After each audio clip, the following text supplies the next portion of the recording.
Olá pessoal, sejam bem-vindos a mais um episódio do podcast E Agora Engenheiro. E aí, Plínio, tudo tranquilo? Tudo certo, graças a Deus. Episódio 27 hoje, hein? 27 episódios. Episódio Já. 27. E hoje, o que nós vamos falar, Plínio? Hoje a gente vai trazer o assunto que eu estou trabalhando bastante, estudando bastante, que é sobre a engenharia diagnóstica.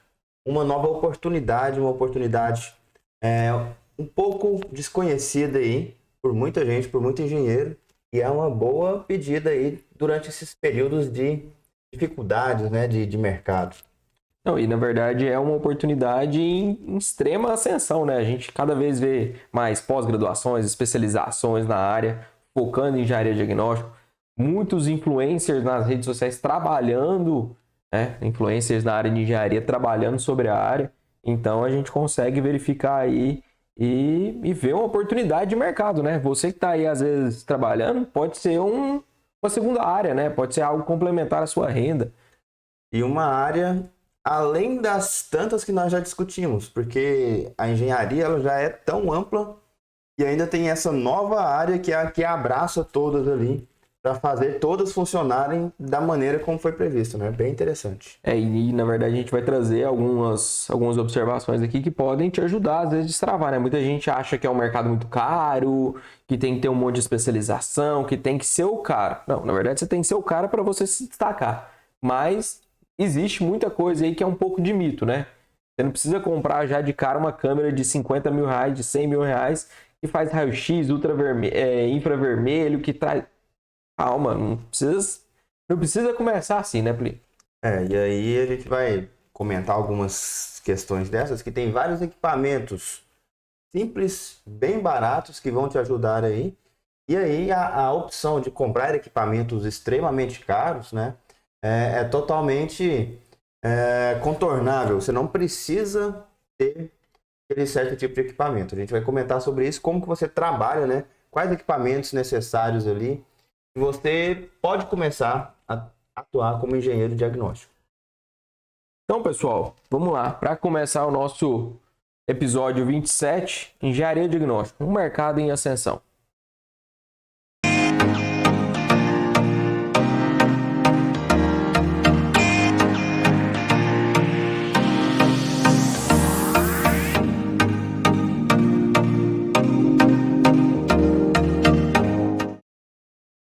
Pessoal, você que está começando aí, né? Às vezes não está acompanhando ainda o podcast Agora Engenheiro, não sei se você está no carro, se você está no YouTube, né? Siga a gente tanto no nosso canal no YouTube, ative as notificações, ative o sininho lá para receber as novidades sempre que a gente lança um vídeo novo no nosso canal.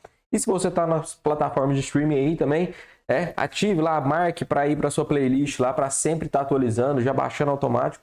E assim que você for andar de carro, só colocar o E Agora Engenheiro e escutar a gente falando lá um pouquinho sobre engenharia, né, disseminando um pouco do conhecimento de engenharia. E o legal, Rafael, assim, para quem, eu estava até comentando isso, né, para quem escuta nas plataformas de streaming de áudio, no Spotify, no Deezer, na Amazon, etc.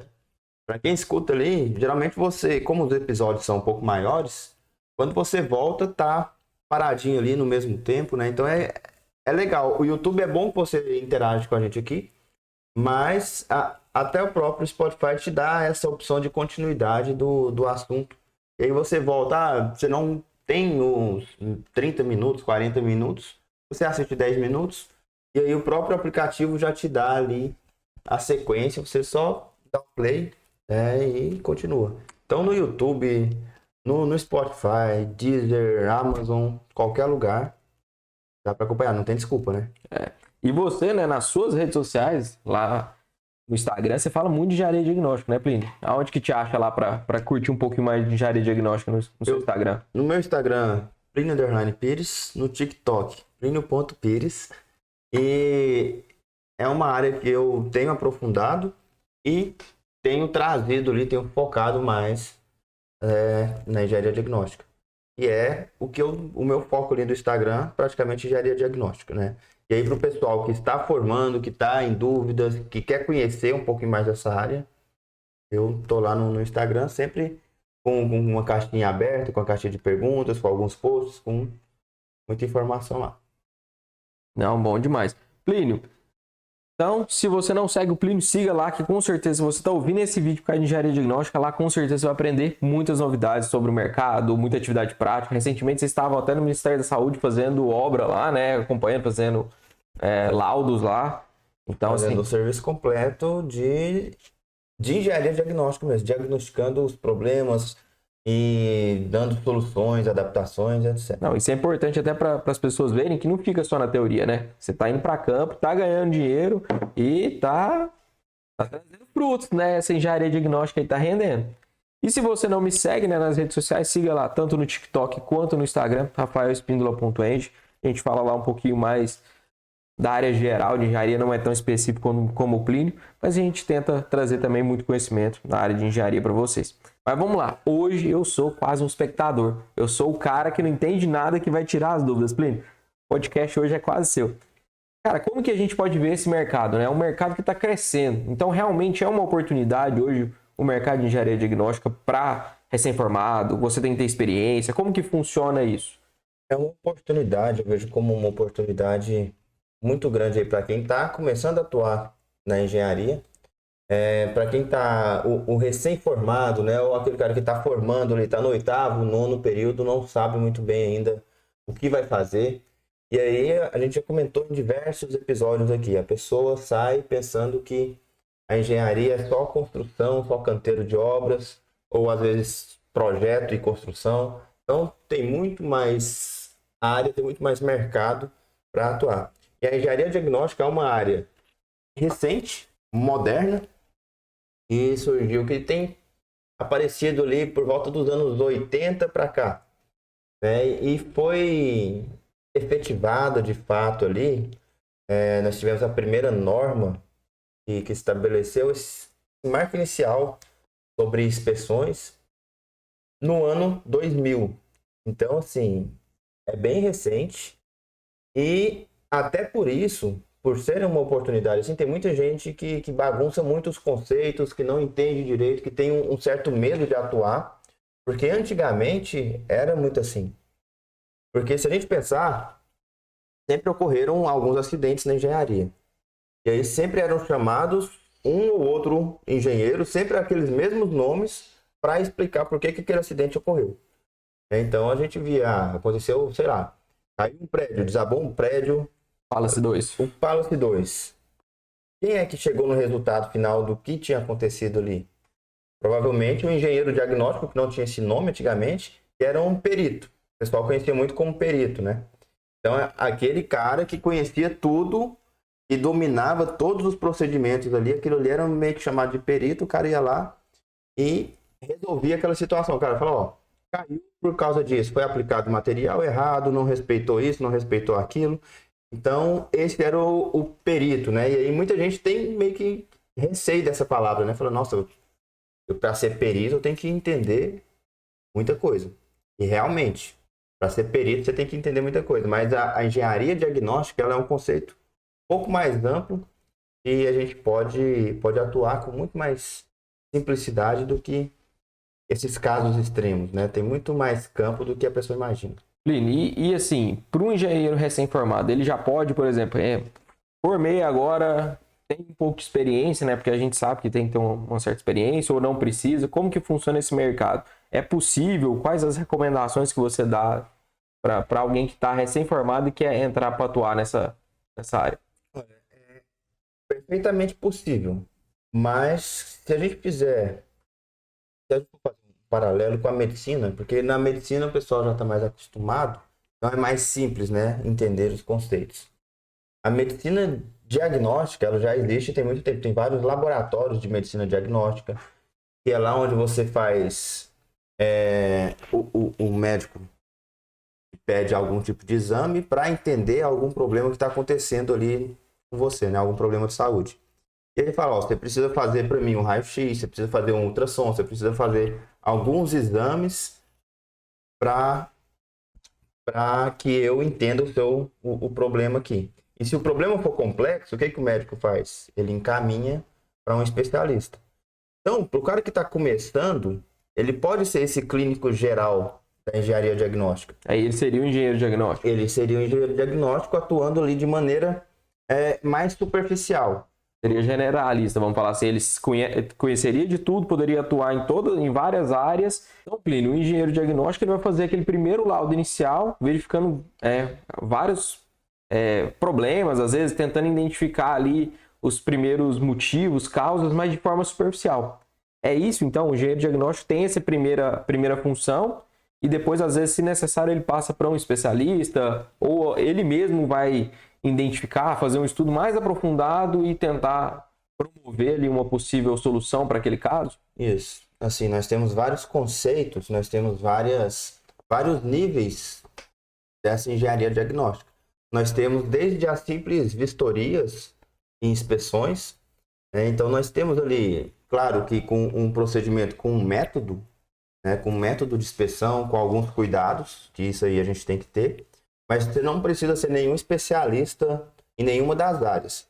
Mas tem que ser um cara conhecedor do método, né? Que vários engenheiros mais antigos aí, eles se juntaram e formaram um método de avaliação. Tanto que eu comentei que saiu a norma por volta de 2000, né? Então, começaram a surgir métodos para fazer uma avaliação inicial, uma vistoria inicial e uma inspeção inicial sem, de fato, precisar aprofundar naquele problema. Então, a pessoa não precisa, por exemplo, tem uma trinca em uma parede. Eu até comentei esses dias, brinquei lá no Instagram, coloquei uma trinca na parede. E aí, o que o pessoal faz? Eles eles dão várias hipóteses do que está acontecendo. Não, mas às vezes você não precisa fazer isso. Você precisa relatar, documentar, de acordo com a metodologia, que tem uma trinca e vai comentar sobre a tipologia da edificação, o formato da trinca, esses conceitos iniciais você precisa ter, e aí você vai relatar isso. Isso já é um serviço de engenharia diagnóstica. Você está simplesmente historiando, está atestando um fato. E aí, se você começa a aprofundar mais, por exemplo, essa trinca tem algum risco, e aí já entra mais no campo da inspeção. Então, quando a gente fala que vai fazer uma inspeção, é um nível um pouquinho mais alto, mas ainda assim você não adentra, você não preocupa com os motivos que causaram aquilo ali. Então, assim, é mais um atestado, você ir lá e relatar o que você está vendo de maneira técnica, para dar ali algumas diretrizes para você começar a procurar as causas. Então, quando a gente fala de engenharia diagnóstica, o recém-formado ele consegue atuar porque é só seguir uma metodologia simples, técnica, para atestar inicialmente o que está acontecendo. Você não precisa explicar, você não precisa ser o especialista naquela área ali inicialmente.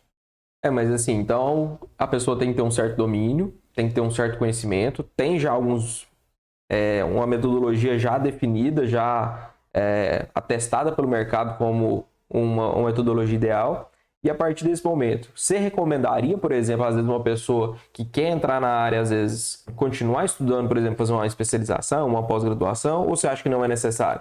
Para o mercado, pelo que eu entendi, obrigatório a pessoa não é. Né? Tem que ter lá uma pós, uma especialização para poder assinar alguma coisa, como em alguns outros momentos. Não tem essa necessidade.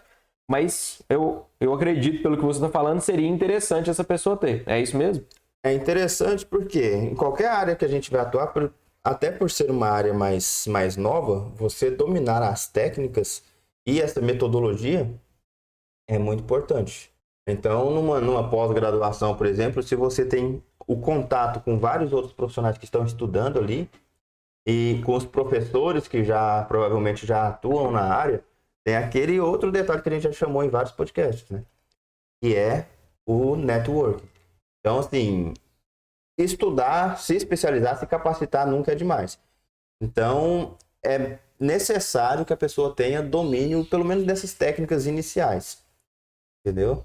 E entender, de fato, o que é uma vistoria, o que é uma inspeção, o que é uma auditoria. Então, nós temos vários conceitos que foram definidos, que foram muito bem estudados. Tem a perícia também, né? Tem a perícia. E aí, para começar a entender de fato. E a perícia é interessante, porque quem faz a perícia é o que a gente chama de perito. E se você for olhar na norma, perito é simplesmente um profissional habilitado pode ser um engenheiro, pode ser um arquiteto, pode Então, ser nomeado um perito. você tendo a carteirinha ali regular junto a um conselho, por exemplo, o CAL ou o CREA, você já está habilitado para ser um perito. E aí é um dos ramos que a gente vê cada vez mais sendo divulgado para você se tornar perito e ser perito, por exemplo, eu posso estar até falando bobagem, mas é que a gente vai, por exemplo, a pessoa foi nomeado perito de um caso, por exemplo, por um fórum, uma comarca de uma cidade para avaliar. A pessoa ali não tem que ter uma formação. Ela tem que ser habilitada, Tem que ser tem que ser habilitada engenheiro ou arquiteto. E aí que tá, é interessante, você comentou aí de ser nomeado, né? Que o perito, geralmente, ele é nomeado ali por um juiz e provavelmente algum caso que esteja ali, né, num trâmite judicial. E aí fala, ó, o juiz não vai levantar da cadeirinha dele para ir lá verificar se está acontecendo o que as partes estão tentando negociar. Ele vai nomear alguém para ir lá. Fala, olha, vou nomear. Você é engenheiro, você está registrado aqui na comarca como perito, né? Então, vou nomear você. Você vai até lá nesse local e vai fazer uma perícia. Você vai atestar ou não se está realmente acontecendo isso. E aí tem um detalhe. A perícia, ela aprofunda um pouquinho mais do que a gente está falando de vistoria e inspeção. A perícia, assim, você já tem que entender e explicar o que é que está causando. Então, você já vai explicar as causas, as origens, os mecanismos de ação, o que está causando cada... Aí sim, que aí você já vem com um diagnóstico. Antes, até o momento, era simplesmente um atestado, né? Um visual. Na perícia, você já começa a aprofundar um pouquinho. Então, quanto mais você aprofunda, mais você tem que entender do assunto ali. E aí é interessante comentar que, por exemplo, o engenheiro diagnóstico e o engenheiro patologista, né, que é importante a gente entender esses dois conceitos, porque quando o pessoal fala, vou estudar concreto, eu vou estudar argamassa, eu vou estudar fachada. Eu sou especialista em revestimento cerâmico em fachada. Esses caras, eles são os patologistas ou os engenheiros especializados em uma área específica. O engenheiro diagnóstico, ele não precisa ser especializado ali. Mas, por exemplo, você está fazendo um serviço inicial. Você detectou um problema de fachada. E aí, você faz algumas análises iniciais, algumas verificações mais simples. Fala, não, aqui eu preciso aprofundar um pouco. O que você faz? Você vai lá e chama e contrata uma equipe especializada na área. Você não precisa ser o especialista. Você pode trabalhar em conjunto com esses especialistas. Então, nada impede você fazer esse serviço inicial, depois contratar alguém, alguma empresa especialista naquela área ali, para fazer a prescrição de fato, né? E não é todo mundo que domina todas as áreas da engenharia. Imagina se a gente precisasse ser mestre, doutor em todas as áreas, aí não ia virar, né? Então, você passava de estudando, a gente não queria ganhar dinheiro, né?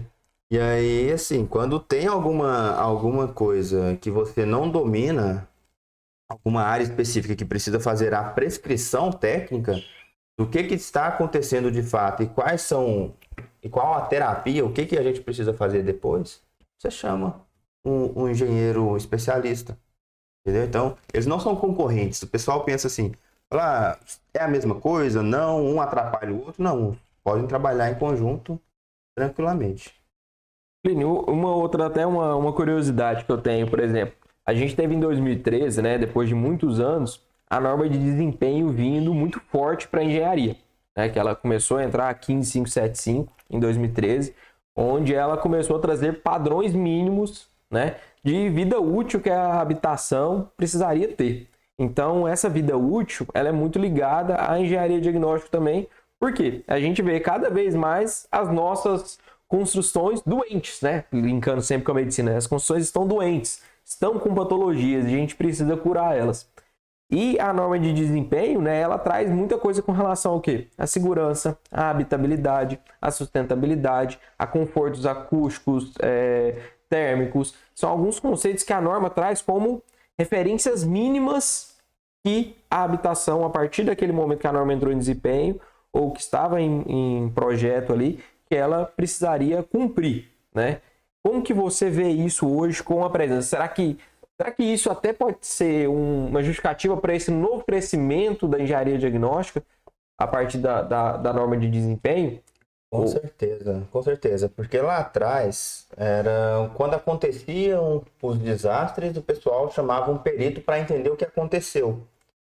E aí a engenharia ela foi entendendo que a gente precisa falar, opa, peraí, corrigir tá ficando muito caro. A gente está perdendo muito dinheiro, está perdendo vidas, está perdendo muita coisa que a gente não precisaria estar perdendo. E aí a norma de desempenho surgiu para colocar um basta ali, né? Falou, olha, a edificação ela tem que ser útil durante um mínimo de tempo, né? Por exemplo, uma estrutura tem que ter 50 anos de vida útil mínima. E essa vida útil, para quem não entende, que seria essa vida útil? É o quê? Ah, vida útil, mas o que é? Vida útil, nós falamos aí, a norma de desempenho, ela trabalha ali em 3 requisitos básicos que você comentou, né? Sustentabilidade, habitabilidade e segurança. Então, qualquer coisa que esteja acontecendo que prejudique uma dessas coisas, a gente já assume que está perdendo a utilidade, está atingindo ali a vida útil. Por exemplo, uma estrutura ela não pode balançar demais, ela não pode ter uma vibração excessiva, ela tem que ser segura, ela tem que ser habitável, ela não pode ter problemas, por exemplo, de infiltrações, de manchas, de bolores, que vão começar ali a prejudicar a saúde dos usuários. Então, e tem a parte de sustentabilidade também, né?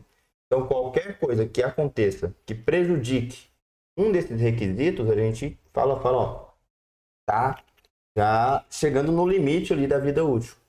Então, nós temos um desempenho mínimo da edificação, né? A norma de desempenho, ela traz o desempenho mínimo. E um conceito bem legal que eu gosto de desempenho, para a pessoa entender bem fácil, eu resumo ali em 3 palavrinhas. Desempenho é o comportamento daquela edificação em uso. Comportamento em uso. Então, aquela edificação ela foi projetada para uma determinada finalidade. Concorda? Se ela foi projetada para ser utilizada daquela maneira, ela tem que ser utilizada daquela maneira, garantindo a sustentabilidade, a habitabilidade e a segurança do usuário. Então, se ela foi projetada, uma academia, ela foi projetada para suportar ali uma determinada carga para o pessoal passar, utilizar, né, da maneira que precisar ali. E aí não pode ocorrer vibrações, não pode ocorrer flechas excessivas. Ou às vezes até com relação ao conforto que você falou, conforto térmico, conforto lumínico, tudo isso entra no desempenho. Então, se uma residência ela está esquentando muito mais do que, né, nem está segura, está em pezinha lá. Mas se ela está esquentando muito mais do que ela deveria, se está tirando esse conforto térmico também, ó, tem que ser feito alguma coisa. E aí entra a engenharia diagnóstica. Então, a engenharia diagnóstica, um conceito simples dela, é uma disciplina de ações proativas. Então, visando ali o desempenho, mas nós vamos fazer ações antes de acontecer determinada situação. Então, nós estamos sempre buscando alcançar o desempenho mínimo. Como? Nós temos que fazer manutenções ao longo da vida. Mas para fazer as manutenções, não é simplesmente depois que estragar. Você faz uma vistoria periódica. Então, a gente tem que inserir isso na sociedade, sabe? A gente tem que colocar ela como uma disciplina obrigatória. Não estou falando de disciplina na faculdade, assim, né? É uma disciplina assim, para a gente agir mesmo na engenharia. Porque, na verdade, se a gente for pegar, né? Quando o corpo do homem começa a sentir, eles vão lá e procuram um médico, ele tem que se cuidar. Ele vai para academia, ele faz check-up, ele faz um monte de ações para quê? Para manter o seu corpo com uma vida útil prolongada, para ele viver seus 100 anos, 100 e poucos anos. É esse o objetivo de todo mundo. Só que as pessoas entendem o quê? Construiu, tá pronto, agora deixa acabar. Ninguém tem preocupação que às vezes uma pintura pode solucionar vários problemas que podem causar patologias futuramente. Então não entendem que, por exemplo, a manutenção faz parte do processo de manter e aumentar a vida útil de uma habitação. E aí eu acho que E aí é onde que acho que entra um fator muito importante, é o quê? Ter investigações periódicas, fazer análises periódicas das suas habitações. Eu acho que a gente está vendo cada vez mais, principalmente síndicos de prédio, convidando profissionais para assim, ó, vamos verificar o nosso prédio, vamos ver quais os itens que a gente pode arrumar, porque isso vai aumentar a vida útil e eu posso evitar o quê? Problemas futuros, problemas mais graves, que aí eu vou ter, né, que colocar mais dinheiro. Tem até um gráfico, né, que a gente vê que quanto mais cedo a gente tem a intervenção em uma construção, mais barato é. E isso vai lá desde o processo de construção, né? Se a gente identifica uma falha no momento de construção e ali já corrige, já mitiga aquele problema naquele ponto, a gente consegue reduzir muito o gasto. Quanto mais a gente vai demorando para consertar aquele erro ou melhorar aquele problema ali, a gente vai gastar muito mais dinheiro. A ação corretiva, ela é sempre muito mais cara, né? A ação corretiva, ela pode chegar a 5, 10, 20 vezes, 100 vezes mais caro do que uma ação preventiva. Então, associando-lhe sempre a medicina, sempre a saúde, é muito melhor, né? Nós sabemos que levar uma vida saudável é muito melhor, por quê? Porque a gente aumenta a nossa vida útil. Um edifício não é diferente. Se você projeta ele para durar 50 anos, mas você deixa ele ao longo do tempo ali, sem fazer nenhum tipo de manutenção, ele vai decaindo a vida útil dele. E aí, se você faz uma manutenção ali, fala, opa, você já recupera esse desempenho dele, né? Porque quando você faz, está novinho ali, beleza. Mas vai passando o tempo, vários componentes vão perdendo a vida. Nós temos que fazer manutenções. E aí você vai e faz manutenção. Fala, opa, elevei o desempenho de novo. Vai caindo novamente. Depois faz outra manutenção. Eleva o desempenho de novo. E assim vai.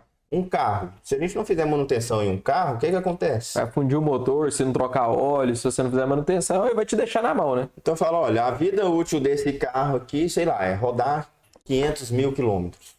500 mil, 1 milhão de quilômetros.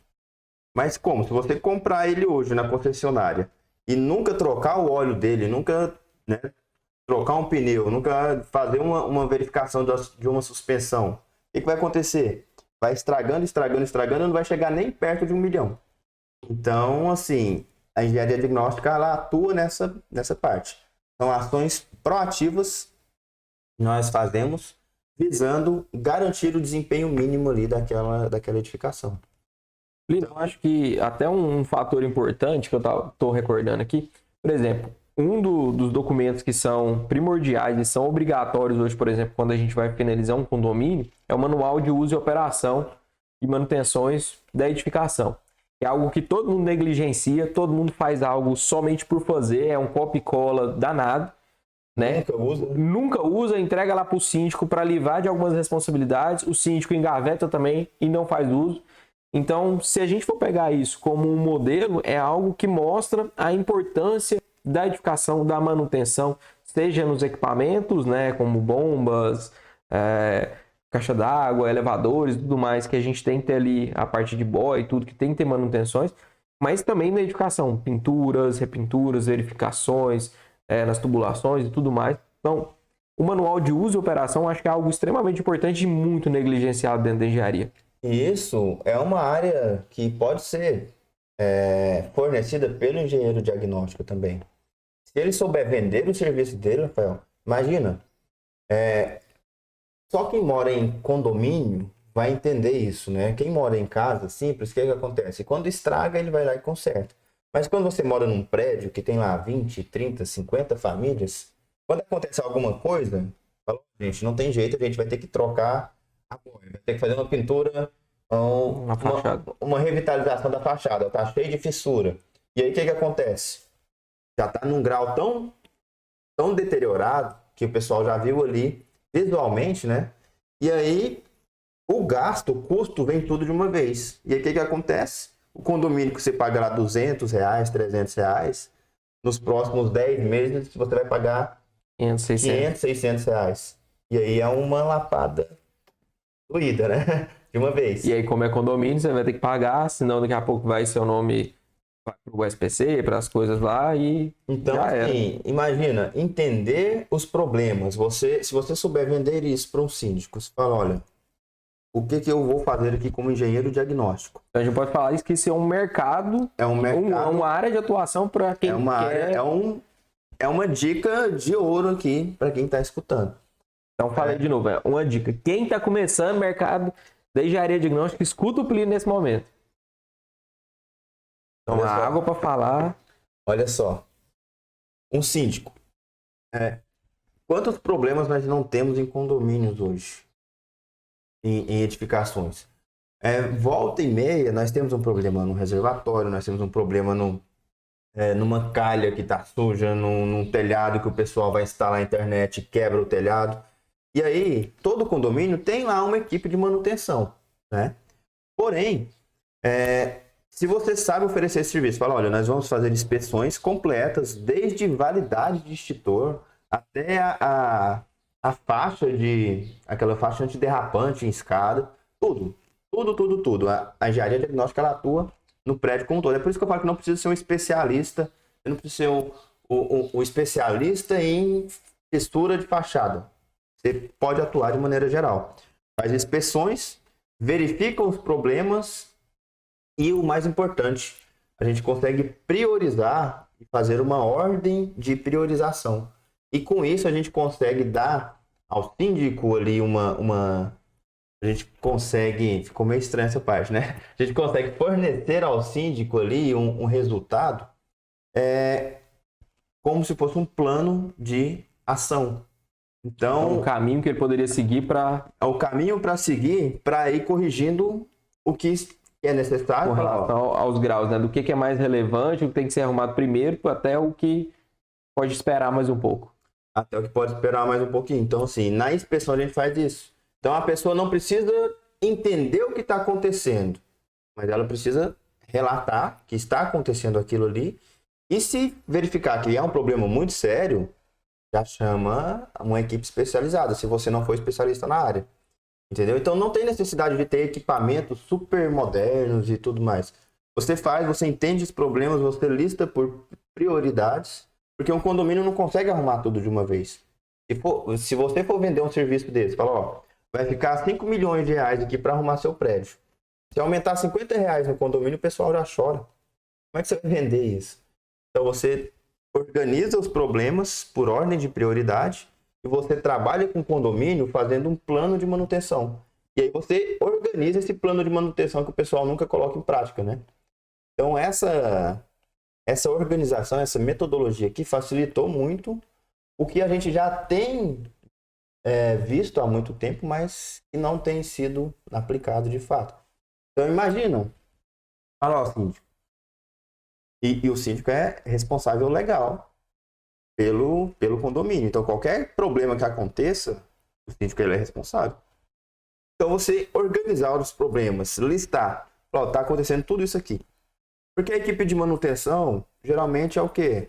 É um pessoal ali, são os caras que fazem tudo, né? É um cara que tampa um buraco aqui, que faz isso, que limpa a calha. Mas não é um cara que tem aquele saber técnico do que realmente precisa, por que precisa e o que está errado. E isso aí economiza um dinheiro do condomínio. Se você souber vender isso aí para o síndico, você consegue serviços. Imagina, quantos condomínios? Você pega ali alguns condomínios, faz um plano, e aí você volta. Um outro serviço é a verificação. Você trabalha ali meio que de fiscalização para ver se o pessoal está executando da maneira correta.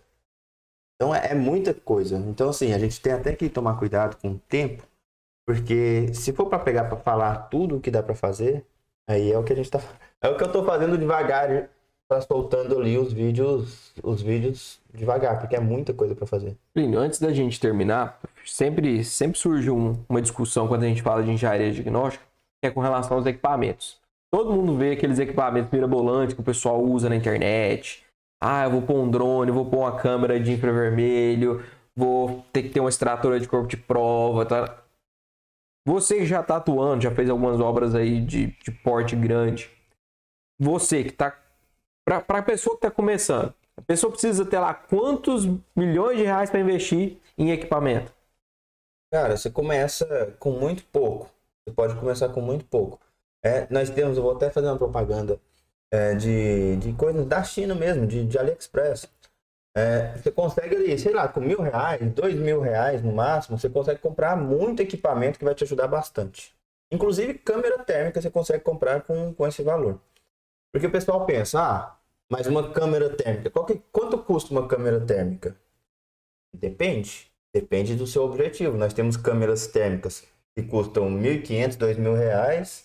Nós temos câmeras térmicas que custam R$ 300 mil, R$ 500 mil. Então, assim, entender isso é muito importante. Imagina a pessoa tira da onde não tem para comprar uma câmera de R$ 500 mil. E vai fazer o que com a câmera? Será que ele sabe operar de fato aquela câmera? Será que vai dar todas as respostas que ele procura? Então, assim, o básico, um fissurômetro que você pode fazer mesmo numa gráfica, você pode fazer, imprimir numa gráfica, num PVC, um fissurômetro, só para você ter uma ideia ali da abertura da fissura. Nós tem hoje no AliExpress uma lupa para você olhar, ele já te dá a escala de medida da fissura ali também, baratinho, não precisa de muita coisa. Alguns equipamentos básicos que você já faz ali um teste de som cavo, né? Um marteletezinho, um martelinho, um martelo eles falam martelo pena, que é com bico metálico, ou um martelinho de borracha para você fazer o testezinho, que você já está passando, já está fazendo uma inspeção ali numa determinada fachada, já vai batendo ali, já vê o som. Então, assim, depende do objetivo, mas com muito pouco já dá para iniciar. E é aquela coisa, né? Se você pega uma obra de um grande volume e tem certeza que você vai receber um valor substancial e que você precisa investir no equipamento, aí sim você investe. Aí sim. De cara você não precisa. Você tem que primeiro pegar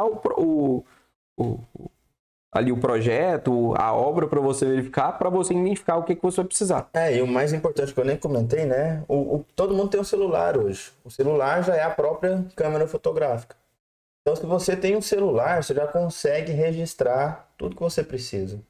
Um celular, uma prancheta. Uma prancheta. E aí, se você vai aumentando o nível, você vai melhorando a qualidade do celular, você compra uma câmera profissional.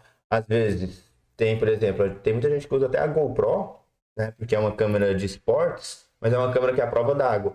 Então, por exemplo, você está fazendo uma vistoria no reservatório.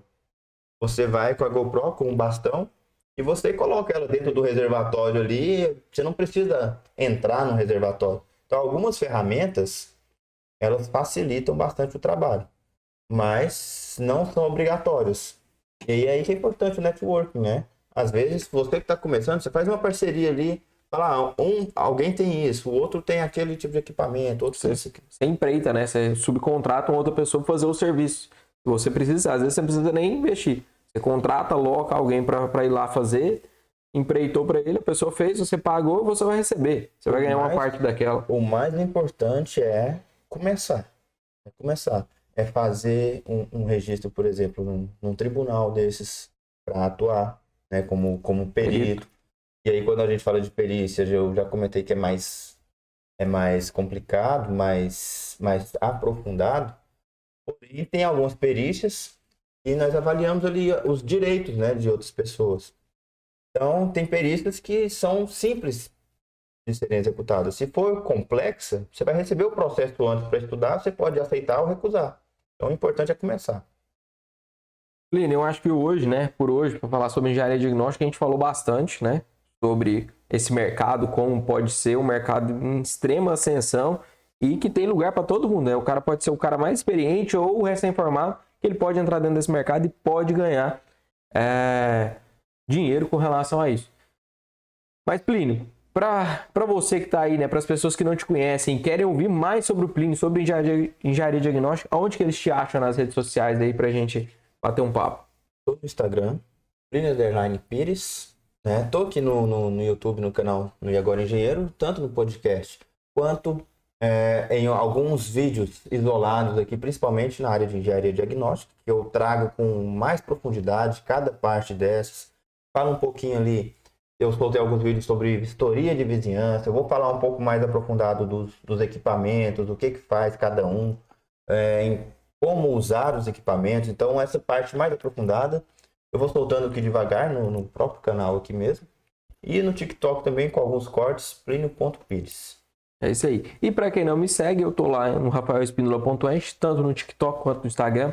Se você tá gostando ou não, dê like nesse vídeo. Eu tenho certeza que você não deu like, né? Ative as notificações para sempre estar recebendo as novidades. Siga a gente tanto no YouTube quanto nas redes sociais, nas plataformas de streaming. Coloca lá na sua playlist, ó, entrou no carro, coloca para tocar lá, para de escutar Acorda Pedrinho, Anitta, vamos estudar um pouquinho, vamos falar um pouquinho sobre engenharia. Então, primeiro, quero agradecer quem acompanhou a gente até o final e fique ligado que logo, logo a gente tem mais vídeos aí, a gente já tem um conteúdo aí vasto de podcasts, de episódios que a gente vem debatendo e tratando aqui, tanto nas plataformas de streaming quanto no YouTube, né, Plínio? É isso aí. E para finalizar aqui de fato, eu só quero deixar algumas referências para quem quiser seguir a carreira de engenheiro diagnóstico. É bem importante estudar, mas estudar onde? Se é uma área mais nova. Fiquem ligados aí nos IBAPs da vida, que são os Institutos Brasileiros de Avaliações e Perícias. Lá nós temos algumas normas, tem normas de inspeções. Nós temos o Instituto de Engenharia, que está batendo forte nessa área também, o Instituto de Engenharia. Então, fica ligado no Instituto de Engenharia. E alguns autores, por exemplo, eu até anotei para não esquecer de nenhum, mas principalmente o professor Tito Lívio, Jerônimo Cabral e Marco Antônio Gulo, que são os autores principais aí que trouxeram, que encabeçaram esses conceitos. Então, quem quiser aprofundar em engenharia diagnóstica, dá uma olhadinha nesses 3 autores também, que é só conteúdo de qualidade. E quem quiser ver alguns influencers da área aí, é só seguir o Plínio.Pires, o Plínio _ Pires no Instagram, ou o famoso Matheus Leone, né?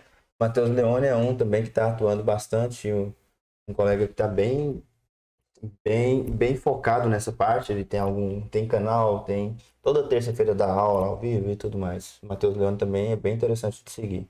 Muito conteúdo. E o Plínio _ Pires, hein? Eu tô começando, a gente tá começando no digital, né? Começando no digital já tem algum tempo aí, mas daqui uns tempos. Mas é isso aí. Mas não pode parar de estudar, né? Falar, precisa ser um especialista, o cara na área? Não necessariamente, mas entender de fato o que está fazendo ali é bem importante. Pessoal, então, muito obrigado. Um grande abraço para todos e espero vocês no próximo vídeo. Tchau, pessoal.